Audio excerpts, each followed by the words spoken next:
ఆ తరువాత వారు రాజు కావాలని కోరగా దేవుడు బెన్యామీను గోత్రీయుడును కీషు కుమారుడునైన సౌలును వారికి 40 ఏండ్ల వరకు రాజుగా దయచేసెను.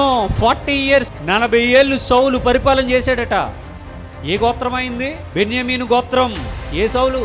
పాత నిబంధన కొత్త నిబంధన ఇక్కడ చెప్తా ఉంది. పాత నిబంధనలోని విషయాన్ని కొత్త నిబంధనలు చెప్పారు, కొత్త నిబంధనలో రాశారు. కాబట్టి కొత్త నిబంధనలో రాజేమీ లేడు ఎక్కడ అర్థం చేసుకోవాలి. అంటే ఇది ఆ సౌలు యొక్క చరిత్ర. మరి ఈ సౌలు గురించి రోమాపత్రిక 11వ అధ్యాయం, రోమీలకు రాసినటువంటి పత్రిక 11వ అధ్యాయము మొదటి వచనం, అలాగైన ఎడల నేను అడుగునదేమనగా దేవుడు తన ప్రజలను విసర్జించినా అట్లనరాదు, నేను కూడా ఇజ్రాయేలీయుడును అబ్రహాము సంతానమందలి బెన్యామీను గోత్రమునందు పుట్టినవాడను. చూడండి ఎంత హిస్టరీ చెప్తా ఉన్నాడు. ఇందాక మనం యూదుడు అని చదువుకున్నాం, ఇప్పుడు ఇజ్రాయేలీని అని చెప్పాడు. అంటే ఇజ్రాయేలీయుడు యూదుడు అనేది కామన్ గా వాళ్ళు చెప్పుకుంటారు.